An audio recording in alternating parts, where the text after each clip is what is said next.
Desperate to get to the markets. Here we go. The Dow is down 120. I see a little green for the S&P. That's a broader-based indicator. It's up all of 4 points. Okay, we'll take it. Nasdaq dead flat to slightly lower. Jeff Sica with us this morning. All right, Jeff, we get the CPI on Wednesday, and I think PPI. We get them both. Inflation numbers this week. Right.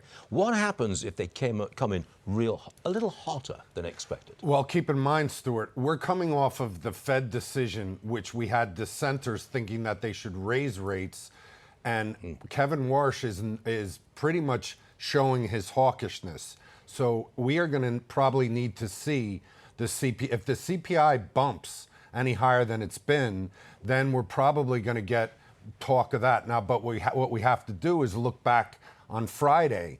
And I squandered my education, but anybody who looked at those numbers knows that the employment numbers I'm referring to knows that the economy is not firing on all cylinders. Not only were those numbers bad and not creating the amount of jobs they thought they'd create, but there was also the revision on the prior 2 months. So here you have these two conflicting reports, which are the inflation reports and the labor reports. And then we have a Fed that's pretty much stood the ground of saying they want 2% inflation.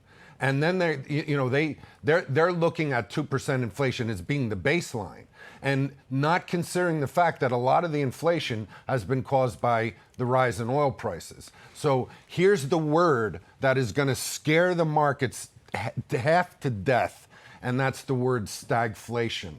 And if the number comes in higher than they expect after the labor numbers last week, you are going to hear all the pundits talking about stagflation because of all the economic conditions there are. That is the worst to be in. Let's just hope that the inflation numbers do not disappoint. Right, and happy Monday. Happy Monday. We should have went back to talking about freezing eggs, but irresistible. Jeff Sica, thanks for joining us. Thank you, Stuart. Appreciate it.